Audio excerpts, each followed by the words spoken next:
كده؟ زي ما بقول لك كده، اخوك بيحاول يتهجم عليا. اخويا من لحم ودم هيعمل فيك انت كده؟ طب بص يا روح، لو فتحت سيره الموضوع ده تاني انا هطلعك واوديك عند امك. احب انا بكلمك على فكره، انا فاهمه ان انت زعلان مني. طب بص، انت قلت لي ان انا لو الكلام ده اتكرر مني تاني انت هتطلقني. انا طالبه منك طلب واحد قبل ما تطلقني. معلش ممكن تنام هنا؟ اسمع كلامي، نام هنا. انا هقول انا هثبت لك حاجه. نام هنا ما تبانش.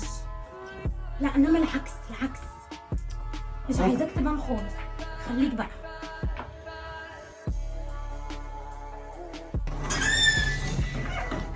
هتمشي؟ لا